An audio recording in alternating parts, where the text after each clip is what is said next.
Hi, you guys. Welcome back to the Pelvic Pulse podcast. We've got a second time podcast interviewee. So Miss Sydney is here with us. She came on last season for episode 13, where we talked about her postpartum with her first child. And guess what? We're with baby again. So we're on a second pregnancy, and I'm so excited to have you here, Sydney. Thank you so much for saying yes and being open to sharing all of your personal wisdom and your professional wisdom with everyone. How are you feeling today? Where are you at in this pregnancy? Maybe give us the lowdown. Oh, of course. Well, thank you for having me. I'm super stoked to be back and just like you said, share my personal anecdotes and then if there's anything like from the professional side that I'm able to add as well. Um, where am I at in this pregnancy? Well, I'm in the home stretch. I am 37 weeks and some change. And just trucking along day by day, just trying to make it through this warm, hot summer. I think about San Diego and our weather, and I was like, I really can't complain. Like, there's people in Arizona that are like super pregnant and it's like 120 degrees there, or they're in like Texas or, you know, Mhm. Virginia and the humidity is like 100%. So, you know, just, you know, just It's a trucking lot. along. Like regardless of where you live, right? Like the summer pregnancy is definitely a little gnarlier maybe with the heat to combat with the humidity like you said. Oh my gosh. Mhm. So then I would assume, right? Let's maybe give a little backstory in case someone hasn't heard your first episode. When or like what season were you pregnant in for your first? With my first, she was a like late fall baby. So she was born in November. So, I was still like reasonably pregnant in the summer, but it was not like third trimester summer. It was like a blissful second trimester summer. And then kind of once we hit, like September-ish, like that's when it was like, oh yeah, I'm super pregnant now. But then it wasn't hot like this. At least I don't remember it being hot like this. So Mm-mm. We've had a major heat wave, I feel like a couple of weeks ago, 3 weeks ago, which was mhm. actually, and so Sydney and I also get along with on gardening. And we ended up planting our first like plants in the planter boxes during that heat wave, like little, I don't know, knuckleheads. Oh my gosh. And so a lot of things fried in that first week. But, anyways, yeah, it's been torturously hot here. That's for sure. Yeah. Um, I'm so curious how other than the heat and maybe the discomfort, how is this pregnancy been feeling in comparison to your first? It it's similar in a lot of ways and it's also different in a lot of ways. And it's it's hard to say if it's like, okay, is it just because it's a second pregnancy and I kind of know a little bit more what to expect? Is it because, this baby's a boy, surprise. My first pregnancy was a girl. So is it like the slight difference in the hormones and having, a little bit less estrogen, maybe a little more testosterone on board? Um, or is it because, it's when I had my first baby, it was still like pretty like high times of the pandemic. So just like mentally, the state that I was in, the world was in, the whole like just environment and all of that was just so different than it is now. I mean, yes, like there's still COVID, it's still around. Um, but it's different, we're not like behind plexiglass walls at restaurants and things like that. Or, now it's like you can go to restaurants and be almost like a normal person again. So yeah, so where to start? I guess, I mean, with both pregnancies, I feel very fortunate that I feel like my pregnancy symptoms in general are like pretty mild. Like I'm not like with neither pregnancy, I wasn't like, oh my God, I'm throwing up every day. I'm so nauseous. This is terrible, blah, blah, blah. Right. With my first pregnancy, I was more like farty and bloaty the entire time. And that's like something that just stuck with me like all of that pregnancy. And Like I remember being like really constipated in like the whole second trimester. So I think I took Colace like every day. It's also because it's like if I don't poop every day or every other day, then I get upset. So I was like trying to stay on top of it. Um, and otherwise, like I was trying to be active. I was CrossFitting like probably 2 to 3 times a week in my first pregnancy. Um, just and it, you have with your first pregnancy too, you have the gift of time. In a lot of ways, you have more time to think about it. You have more time to plan in a lot of ways. Um, you have more time to yourself, obviously. And now, second time around, here we are, pregnant with a toddler. Um, with this pregnancy symptom wise, like in the beginning I was kind of like a little like queasy, never actually like threw up, but it was just like my stomach doesn't feel great. And that's kind of why I was in the beginning. I was like, I think it might be a boy because this is, feels a little different. Mm. um Subtly, right? But then, just, and I'm active. Am I going to the gym 2 to 3 times a week? No, because I just don't have the time. I don't have that luxury anymore. Um, so, but am I still active, like chasing my toddler, running around, doing things, lifting her, like all of this stuff? Absolutely. So, in a lot of ways, like I am still working out. It's just a different kind of workout, right? Mm-hmm. Um, and then otherwise, like my first pregnancy, I had a lot of like pubic symphysis pain that started in the second trimester and just stayed with me the whole time. Could that be because I was working like 12, 14-hour shifts in the hospital and on my feet and all this stuff? Possibly. Could it just been like the way my body was changing? Sure. With this pregnancy, not as much and not as painful. With the pubic symphysis, like every once in a while, I'm like, oh yeah. Um, I did have a lot of SI joint pain this time, which was new. Mm-hmm. And you helped me work through some of that, which I am so appreciative of. Of Um, course.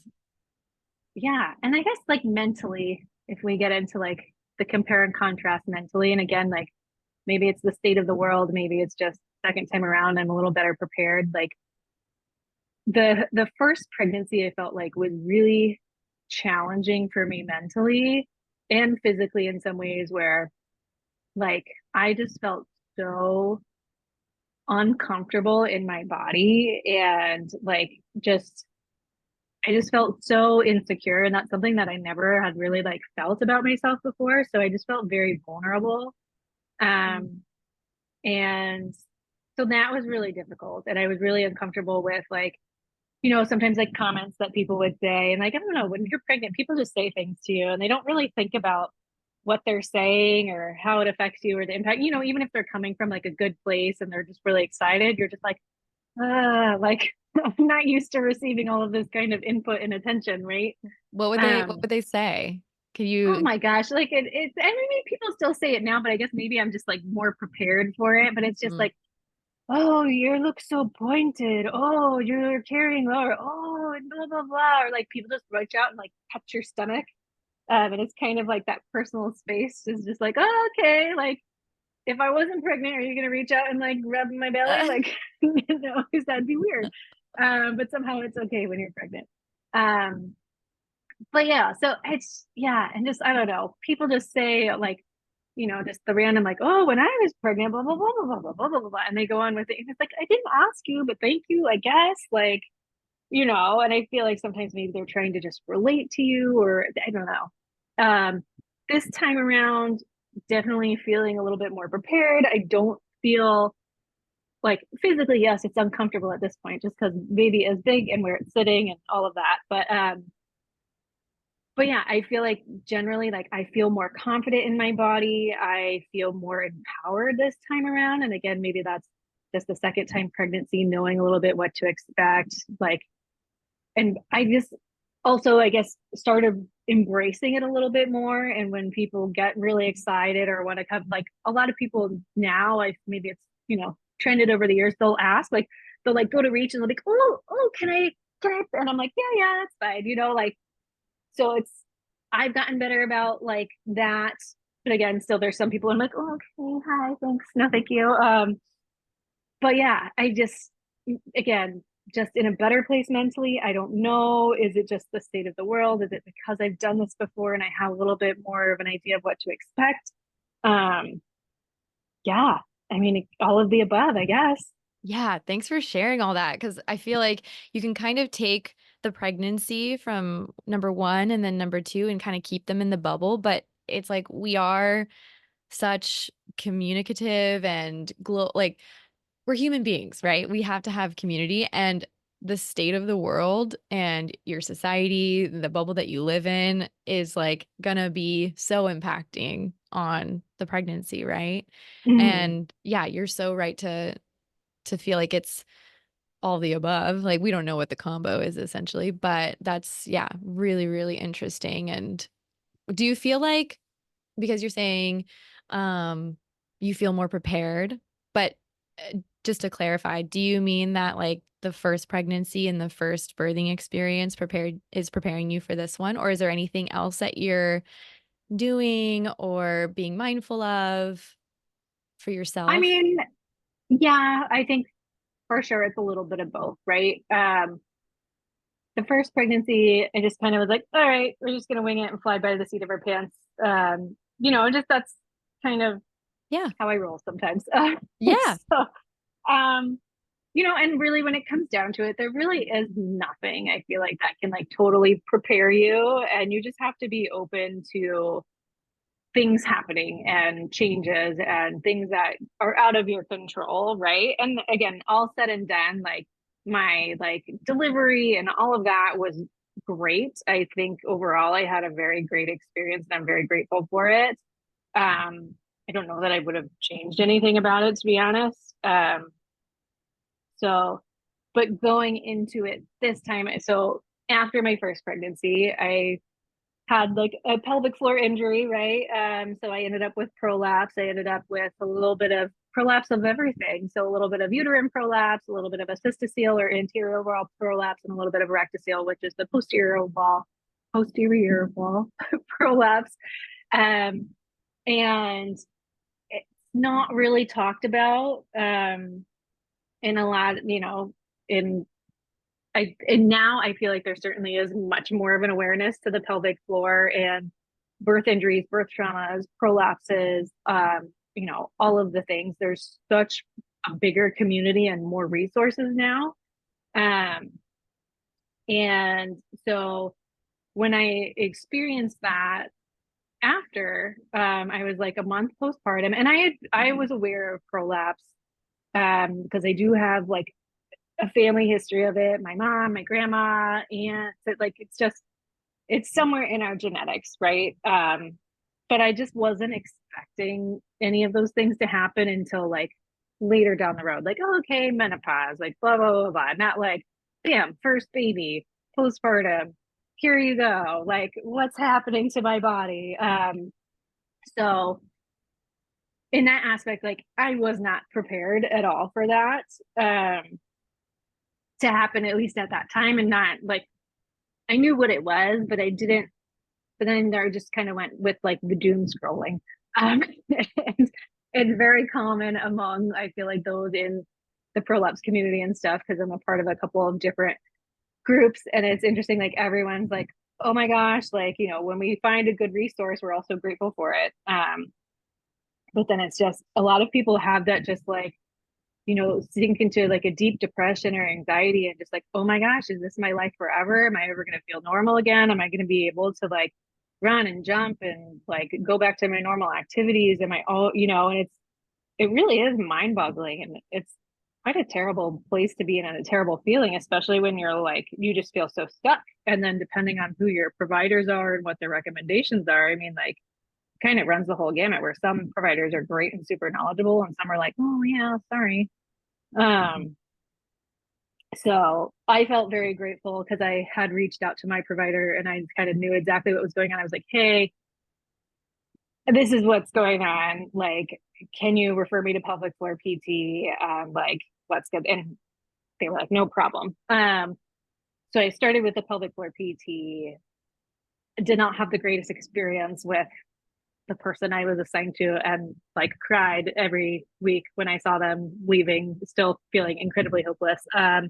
Was doing an online program, which helped a lot But I think with building back my confidence and movement, even though maybe I was still having symptoms, and then I found this Brittney here, and I mean, honestly, I feel like even my first session with you, within like an hour, that hour session, like afterwards, I left feeling physically better, and then just like mentally, like so much more hopeful and like renewed and rejuvenated, and just like, wow, like I can do this, right? So rewinding back to your question about prepping for the birth and all of that thing, what have I done differently this time around, right?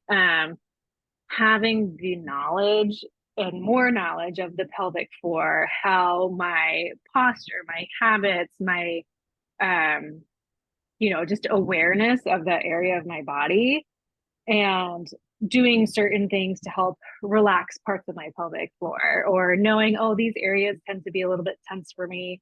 Because a lot of us have a mixture. Like sometimes, you have a hypertonic pelvic floor, and you may have another part of your pelvic floor that's not tight, and it can cause various kinds of symptoms. And um, so I think just having that awareness, and then just knowing, okay, here are some stretches, here's like the deep breathing and exercises that I'm able to do. Here are areas I need to focus on my mobility. Here's areas I need to focus on strengthening. Um, so I think having that awareness going into like this pregnancy, and then as well as like kind of like prepping for delivery and like all of that stuff, just being more mindful and having that visualization. Okay, when I'm pushing, I'm going to be visualizing my pelvic floor lifting up and moving out of the way. And then when I'm between contractions, inhaling down, really relaxing pelvic floor, and then exhaling and trying to like focus on how I'm engaging my pelvic floor on the exhale. So yeah, just focusing a lot into breath work and just movement. So yeah, I think that is good. I feel postpartum wise, obviously a little bit better prepared this time around, knowing possibly like what I could be feeling or a little bit of what to expect, knowing having more tools in my kit of, hey, when I'm symptomatic, I can put my hips up and do this, and I can do, this hypopressive breathing and this 360 breathing and diaphragmatic breathing and help with this. And I can do this in 8 different positions. And, I think just, again, having that awareness, knowing what to do, having my resources in place, right? So seeing you throughout this pregnancy a couple times, and even just a couple pointers like, hey, let's work on, these stretches here, strengthening here. Okay, let's focus on, let's work on release in this, part of your vagina. I have had my pelvic wand, and I was using it the other day, and I thought of you, and I was like, oh, she's pretty, so proud. But yeah, it was great. And I was like, okay, like, I was thinking Brittney drew this. I'm like holding my hands up.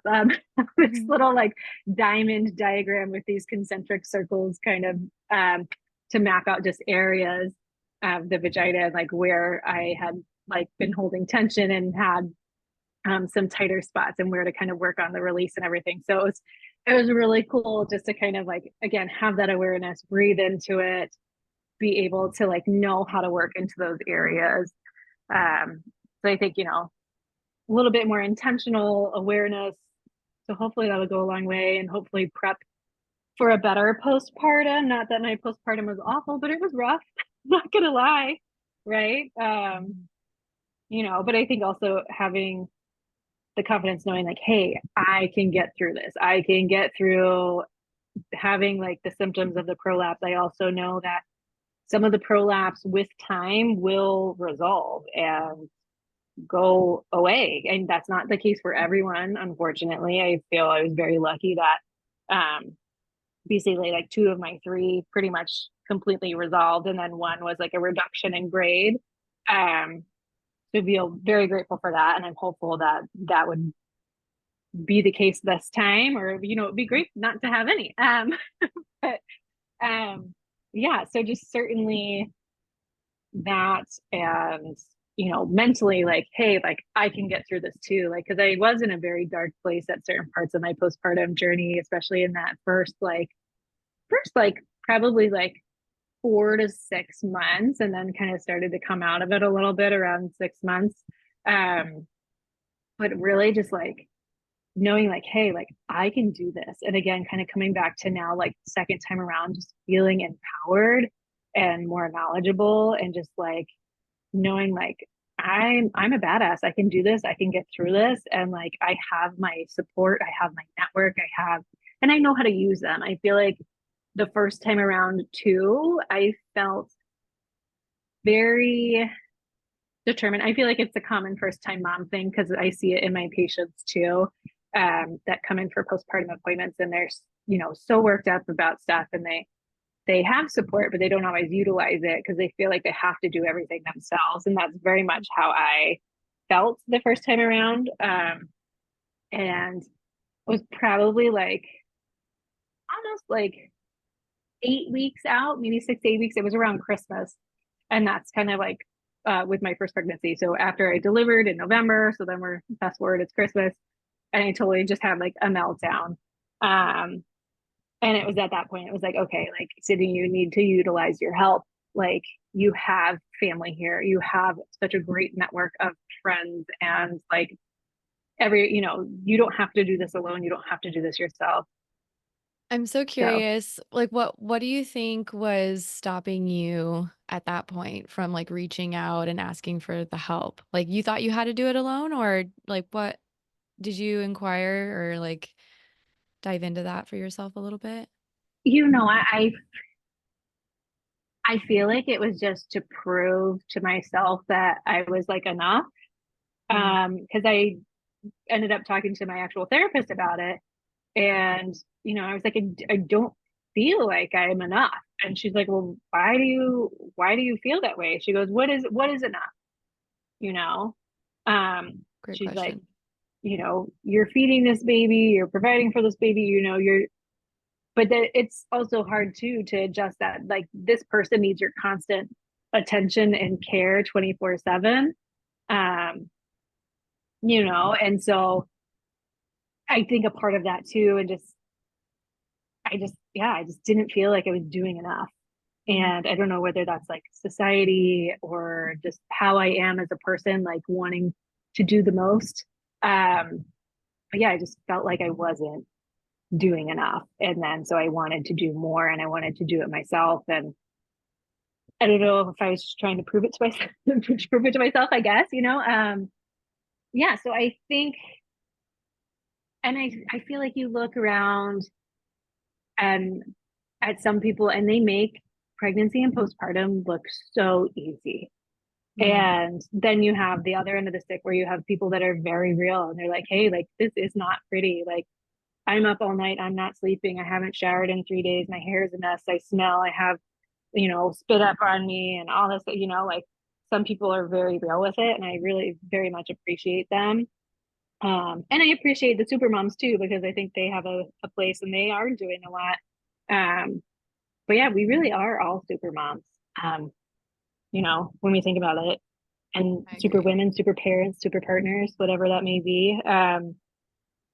But yeah, I think part of me being able to get back to myself and give myself time, because I was so used to having so much of time to myself, and then adjusting to having to have a co-pilot with you all the time, Mm, or nearly all of the time.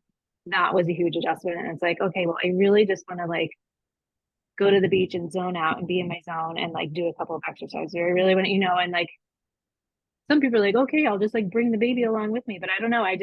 I wanted that break, and I needed that break. So then that was the point. Okay, like you need to utilize your help. You need to utilize, like, they're here, they're offering, mm, and I don't have to do it alone. And so that helped, I feel like, in a large aspect of things where I could be like, okay, I'm going to leave the baby with you for 2 hours and I'm going to go do this. Like, and not just having that like brief like moment in time, was just like significant for like my mental health, my physical health, being able to have that break. Cause it's hard. Cause like, yeah, you can do stuff at home too between naps, or you can bring your baby to the gym. But then it's like, and I did do some of that, but okay, now they're crying or now they're awake and now I gotta stop to feed you. And if like you're going to like a gym or a class, it's like you're gonna have to like, depends on the gym, depends on the class, right? If you can even do that. But then it's not like, the class is for a finite amount of time. So it's not like they're gonna like stop the whole class and wait for you. You just have to pick up where you left off. You learn to segment your workouts. So, learning to be like, hey, your 45-minute workout may end up being 3 15-minute workouts, and that's okay, or maybe you don't get all of it in, and that's enough. That's a part of the enough thing. Like, it's okay. You don't, and yeah, so definitely that. And then, oh, I don't know. I lost my train of thought. It's okay. It's okay. You just said so many good things, and there's so many different tracks that we could obviously take from all of that. But I love that you shared that the alone time was a huge part. And you can't really do your alone time with a newborn unless you have your village or you're like trusting your village to help you with it, right? Which I don't think you didn't say that trust was an issue, right? But it's No, no. still like, yeah, it's still like, okay, I don't have to do it, you know? Mhm. And that you are enough when you choose to walk away from it for a moment, Yeah. you know? I think, I mean, solitude. I mean, I used to teach postpartum, like mommy and me, like any baby that wasn't crawling yet or walking, I should say. Crawling was okay because it was whatever. They could just crawl in the room and it was like a safe space. But it is definitely a different atmosphere when you're in the chaos of moms and babies and movement and everyone's on their own rhythm. And, some of them do need to stop to feed or they need to stop from crying or like stop from hurting themselves or falling or whatever it is. And it's a different energy than when you get to be by yourself. And yeah, I'm just so curious if you've seen this like within the forums or the groups that you're a part of. Like, besides genetics, do you feel like there's any kind of like other common thread like that people can kind of be mindful of or watch out for? Um, well, I mean, obviously, like genetics does play a big role into it. There's other factors like a vaginal delivery is another one, but then you have plenty of moms that also had a cesarean delivery and they end up with prolapse symptoms as well. Right. Um, but typically vaginal delivery is like a higher risk factor. Um, then you have obviously like people who are overweight tend to be a little bit more prone to prolapse. People with hypermobility disorders, so having something like Ehlers-Danlos syndrome, um, are obviously more prone because their tissues and connective tissue is more stretchy, and so um, they are definitely at a higher risk. You have people with chronic constipation issues, that from a constant straining and pushing are more prone to certain kinds of prolapses, even regardless if you've had a child or not. um, and it's also when you think too just about pregnancy, right? Your hormones are like literally at level like 10,000, right? And then within 3 days of like delivery of baby, they like drop basically like back down to zero. And you're kind of rebuilding from there, but it is the like single most like I don't know, it's the biggest decrease or fluctuation in hormones within like the shortest amount of time during that immediate like postpartum period. And so having also like the decrease of your estrogen and all of those other hormones makes that environment less like your vagina less elastic, right? So you lose the elasticity of those tissues. And then they've also basically been through the Olympics of carrying a baby, holding all this extra pressure and weight, and then delivering that baby, whichever mode, vaginal or cesarean, but like your body goes through all of these stretching and changing, and it leaves basically your pelvic floor because of all of the remodeling, so to speak, that your body does over the course of pregnancy, leaves it very vulnerable because certain muscle groups end up compensating for other ones because they get shifted offline because your center of gravity goes a certain way, or we start to posture a certain way. So things start to become weaker and other things start to take over for them. And a lot of those can just lead to a lot of symptoms in people as well. So, Mhm. Yeah, thanks for highlighting those. It's so funny because when you said remodel, it made me think of your kitchen. I just remodeled my house, everyone. It's great. I was telling Brittney when I saw her, I was like, yeah, you watch HGTV and all of those shows, and it's like, oh yeah, I'm 7 months pregnant, and we decided we're gonna love it or list it, or we're gonna remodel our house, and blah blah blah. And I watched those shows. They're like, these people are idiots. Like, why would you do that? And then here I am, and I'm like, I'm that person on the show. It's But like hey, hardcore nesting. it is, and it got done in time. Super grateful. It is lovely. And now it's just like, okay, full nesting mode, but also full just like find our stuff and what box it's in and like unpack it and like kind of like re put together our house. Yeah. I digress, but yeah, remodeling I mean, bodies I and wanted homes. to exactly. No, literally, exactly. Remodeling bodies and homes. And I almost wanted to draw the correlation or the line of like, I mean, there's similarity. It's not exactly the same, of course, but just the preparedness, I guess, that you can have in pregnancy for a birth and a postpartum is like kind of just as prepared as you might be before you start to remodel your house. Like you don't know what's going to happen. You don't know if dates are going to be moved forward or like pushed back or anything like that. You don't know sometimes what you're going to find and what problems might arise. But I feel like if you can do like what you said, kind of drawing it back to your confidence and your ability to tap into the networks that you have, into the knowledge that you've gleaned from personal, like firsthand experience, of course, all the providers that are so helpful for you, and all of that. It's like walking into this second pregnancy. I'm just personally, I'm so excited to see you go through it and Hmm. just be able to like go in with your preparedness to like whatever degree you can, right? But then knowing like you're so conscious of the fact that you might have to surrender something, Like Mm. I feel like you already kind of mentioned that at the very beginning. Like you can only be so prepared, right? And just to have any expectations kind of set up, that this could happen, but it doesn't have to. It might not. You know what I mean? Like Mm-hmm. Exactly. yeah, you're really, I feel like embodying that in this pregnancy. Thank you. Of course. You're welcome. And it's so cool to witness. Um, oh my goodness. I I'm so curious just because I mean, one day, right? Like I want to have my own and I think having two could be possible. And Mm-hmm. I don't know if people know this either. I don't, might not have talked about it before, but I am the oldest of two and my brother is a year and a half, 18 months younger than I am. And I feel like that's just such a fun little combo, the girl first and the boy next. Um, but any firsthand experience stories on like preparing Kyla for a baby brother, or how has that been going?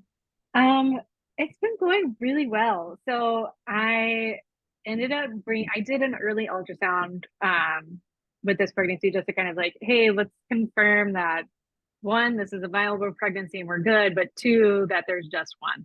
Um, Ah, because I don't know if this pelvic floor could handle two at a time. Um, ah, but anyway, so yes, so that was confirmed at an early ultrasound. So then at my like regular like first appointment ultrasound a couple weeks later, um, it just had to work out. I had to drop my husband off at the airport, and I had my daughter with me that day. So I was like, "Hey, you're gonna come to mommy's doctor's appointment," And I had already kind of like explained to her. Keep in mind, she was like she had just turned two, um, like a couple months before this appointment, and so I explained to her, I was like, mommy has a baby in her tummy. It's in my uterus, you know, because nurse practitioner land, trying to use proper terms and teach them about their bodies and everything. And um, so I brought her in and she got to be in the ultrasound, and it's a transvaginal ultrasound for those that don't know. Most of the first trimester ultrasounds typically are going to be transvaginal ultrasound. Um, so you're laying on the table, you have your kind of like feet up, and they go in with the probe, and she's like, "Mommy, that's your vagina." And then the NP that was doing it, she's terrific, and she was pointing out, yeah, she's like, "Oh, look, there's baby," and she was so excited. Even from that like first appointment when they just looked like a little bean, um, on the screen. So she's so excited, and going from there, just like, I'm gonna be a big sister. I'm gonna be a big sister. I'm gonna have a baby brother. Um, well, we didn't know it was the brother then, right? So Right. we kept on asking, "Do you think it's gonna be a girl baby or a boy baby?" And she was like, "I'm gonna be a big sister." So, Yeah.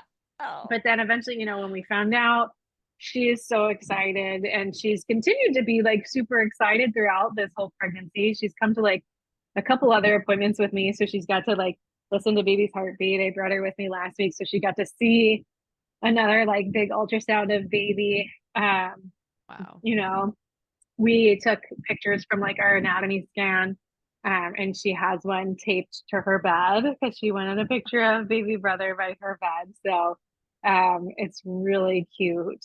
And she's so excited. She loves babies. So it's really wild to see just kind of like her natural instincts. Um, and so like she had several baby dolls, but she loves them. She walks around with them. She will like walk up to my tummy, say, "Oh, I love you, baby brother. Oh, I love you." And like then she'll be like, "Oh, he's crying. I gotta pick him up." And she'll go to like pretend scoop up a baby and then just like hug them and love them. And it's so adorable. We got her a couple like little like big sister books and stuff, like, talking about, what is it to be a big sister, and how can you help, and like baby's going to look up to you and want to learn from you and hear like cool things you can teach. So I'm super excited to have her involved. I hope she stays very excited after the baby arrives. Her new thing now is asking, "Is baby here yet? Is he out? Is he out yet?" And I'm like, "Nope, he's not out yet. You will definitely know when he's Yeah. out." Um, yeah, because Oh. obviously that'll be a little bit of a change. And obviously, shifting from one to two, um, has its own challenges with it. And we've had a lot of friends recently transition from one to two within like the past year or so. So kind of leaning into my community, seeing how they're doing, what um, challenges they may have had, or what things they did that work. And even the best laid plans always have hiccups and stuff, but really like in our minds, my husband and I have talked about it. Okay, like what, like we know in the beginning, a lot is going to rely on him for helping take care of her, but then also like things like walking our dog and stuff like that. Is just, our dog is ginormous, and very strong, but he's very lovable. But just knowing like on leash with the pulling and everything, so like immediately postpartum, probably not the greatest idea for me to be like leash handling our dog.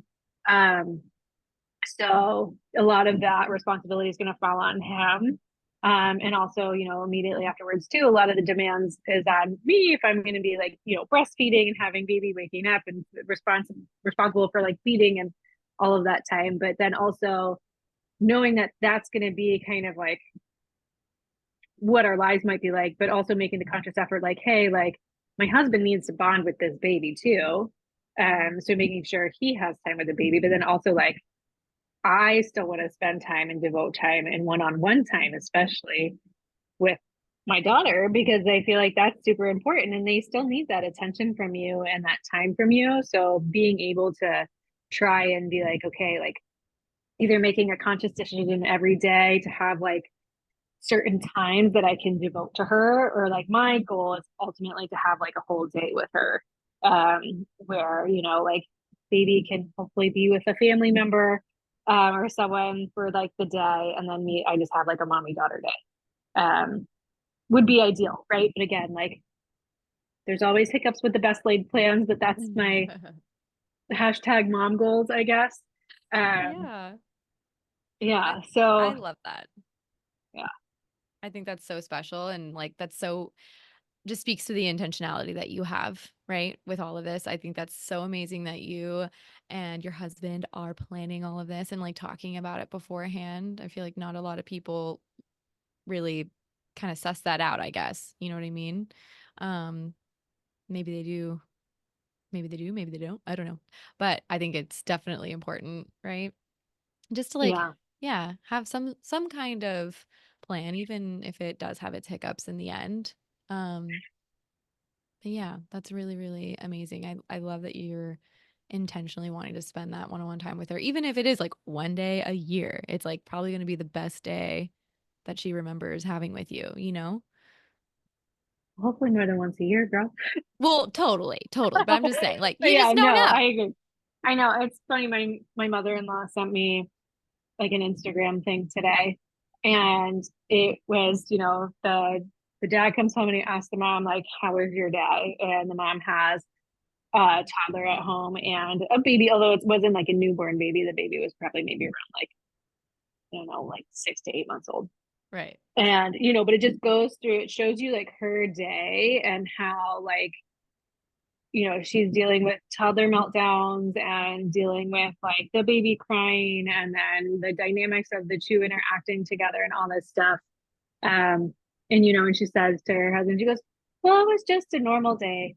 Um, and then the husband asks the daughter, the toddler, like, "How was your day?" And she is like, "Oh my gosh, like I had so much fun. Mommy gave me so much kisses and blah blah blah." And it was like so cool to see it through the eyes of the child Mm. and how like you're I'm like gonna cry because it was so sweet.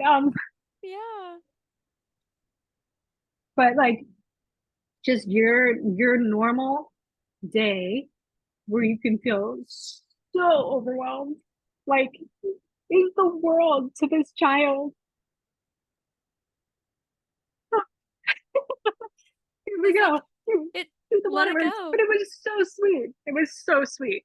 Um, I know my response to her was like, "Be right back. I'm crying." And here I am bringing it up, talking about it, and like, "Oh, I'm crying again." But like, it was so cool. Yeah. Well, it just reminds you, right, of how like this is only their I mean, it's kind of like the endearing thing. And I'll relate it back to this puppy that we are fostering right now. And it's like the first time he did the stairs, or like you could tell it was his first time encountering stairs, and he was terrified.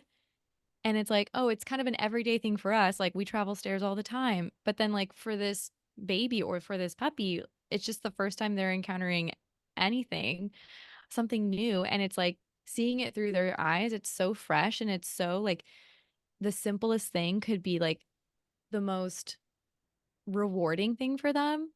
And yeah, Mm. for us, it is so like it was a normal day, like, or even overwhelming and not the greatest. But to them, it was just like They had the phenomenal. best time. Like, yeah, Phenomenal. And yeah, it could yeah, just be the fact that she received so many kisses or so many hugs from mom. yeah. And It's like, really like, oh, sweet. I got to spend time with baby. I got to give baby this. Oh, I got to do this with mom. And then we did this. And then we got, we had a food fight because we dropped cake on the floor. Like, Mm. you know, yeah. And I think it's cool to like going down a different road here. Um, but being a parent and being a mom, and especially as like as your kid gets older and as they, especially like toddlerhood, where they're really developing into their personhood and testing boundaries and learning things. It's your responsibility to really like set boundaries and teach them things. Mm. But then also kind of tapping into like your mannerisms and behaviors and stuff too, and being like, okay, like, is this really that important? Or like what am I teaching them, or what are they going to get out of this? Or like what in telling them no or like not doing this, what am I taking away from them? Or like, so it's kind of cool to really reevaluate, and it's hard. Like being a parent is really hard.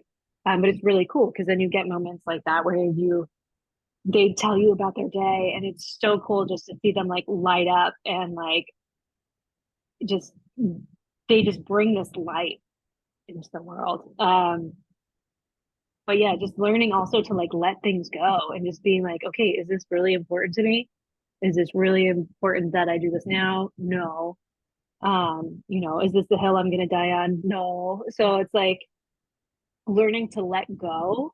And also learning to kind of tap into like your imagination and your creativity again. And so much like kid activities, I guess that you think of like a lot of like the tactile stuff where, like Play-Doh and bristle blocks and magnetize, just like painting, coloring, sand, like all of these things, like they're super therapeutic for like adults too. Like I like look and I'm like, who had more fun with your magnetiles today? Like you or mommy? Because like I got super stoked building this castle for you. And it's cool, like Mother's Day, she like made this thing. I was like, my mom's really good at magnetiles. And I was like, yes, yes, I am, but it was really cool. And it is fun. And sometimes, we'll be out and like somewhere and we always bring a little backpack of toys and stuff for her to do, like little puzzles or again, like the Play-Doh is excellent to bring with you anywhere. Um, and then I find myself like she's kind of like after a while, like, okay, I'm all done Play-Doh, whatever. And I'm sitting there and I'm still going with the Play-Doh. And yeah, so I love it's that. kind of cool too. And just kind of in a sense getting to be like a kid again yourself, but really just kind of seeing the world through their eyes. And like even walking the dog and like walking around the neighborhood and stuff like that, like taking her with us, right? Like, hey, do you want to walk the dog with mommy and daddy? Yeah. um like the walk will take exponentially longer, um and at times that can be frustrating if you have somewhere to go. But then a lot of times it's like, okay, do I really need to get there at this time? Is this really important? Like, and just planning, Mhm. okay, this walk is going to take an extra 20 minutes or 30 minutes because we're going to stop. We're going to look at every flower. We're going to step on all the crunchy leaves. But then it has you really like they are soaking in every second of the world around them. And then it kind of cues you like, oh my gosh, like I walk by all of this every day. And like every once in a while, I'll be like, oh wow, the bees are really humming. Oh, the jasmine smells really nice over here. Um, but now just being so much more attuned to it too, to be like, wow, these flowers really are beautiful. And then I'll point it out to her, like, oh look, this is this. And like, the questions they start to ask about things, it really has you tap into being present. Mhm. And I feel like just anchoring yourself in the moment and in that presence is so cool and so important, like mentally, in general. But like it's so nice to kind of like take that break and really soak it in because I think that's how things are really meant to be enjoyed. Like we are so busy all of the time. So learning to slow down and soak it in is huge. And I think that was probably a big hurdle for me postpartum the first time around is slowing down because I was like, I have one speed and it's like 100, and then having to really scale back a lot. Um, Mhm. You you said it. know, You said it. I feel like children are the like they're the reason and they're the modality in a way to recognize that the only way to live where you get to enjoy or even just like feel the depth of whatever it is that you're feeling in the moment, mm-hmm. right? They do make you slow down, whether that's in birth, make you stop and feel what you're feeling, right? Yeah, Postpartum, all throughout parenthood, and what a beautiful gift that they give you in that. yeah, and feelings, Yeah. like discovering feelings, Oh like my God. Inside Out. I haven't seen the new one, but oh, I haven't seen the new one either, but I heard it's amazing. Um, but really, like when you think about it, like they are, toddlers particularly, are the most like authentic humans because they don't necessarily have any filters. They feel all of these raw emotions and they just express it however they know how. Whether it's throwing something, a tantrum, crying, like wanting, asking you a question 10,000 times, wanting to just hold your hand, or, like they they're truly amazing in how they embody that. And it really, and then they'll start asking questions, or you're trying to teach them about your feelings. What is your body telling you when Mm. so and so took your toy away? How did it make you feel? Did you feel happy? No. Did you feel sad? Yeah. Okay, like it's okay to feel sad, but it's not okay to take something from someone, so like really walking through feelings with them is really wild. And then again, like kind of tapping into your own emotions too, because it's like no one 100% knows what they're doing with parenting. So I think too, going back and being like, hey, like mommy had big feelings today too. Like, I'm sorry I got upset with you earlier. I'm sorry, I raised my voice at you and told you no, or I was frustrated, or I'm sorry I took this from you and I didn't tell you why, and just kind of also having that repair with them, I think is so important. I was talking to my therapist about this the other day as well. But yeah, just like making that connection and repairing at the end of the day. And I had one girlfriend tell me, like, I apologize to my kids all the time. And Mm. I thought, wow, that is so huge. Like, how cool of you to realize that about yourself and your behavior, and just to point out, like, hey, I don't like how mommy handled this today and I'm sorry. Mm. I think that's really cool too. And again, with toddlers learning feelings, and no matter what the age, I mean, even when your kids are 7 or 14, like, this is my first time doing life and being a parent, it's their first time doing life, like we're all in this together figuring it out. But just having that cognizance to be like, hey, like, I'm recognizing, like, I'm not an expert in this and I just want to, apologize, or hey, I want to talk this through, or I want to learn what you're feeling, or I want to learn what you're thinking. What's your process? Like, why did this happen?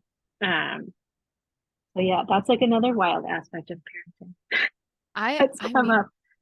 doesn't it, like, yeah, it makes you, I mean, it makes me think about like how healing it could be for your own inner child to Oh, then a hundred have a percent. child, right? Because then you start thinking about, oh yeah, I was parented like this, or my parents did XYZ things and I want to carry that on, or I don't want to carry that on. Like my dad used to apologize to us all the time because he would have his little voice raising, and yeah, he'd like come in all soft and apologize for it, which was so like appreciated looking back.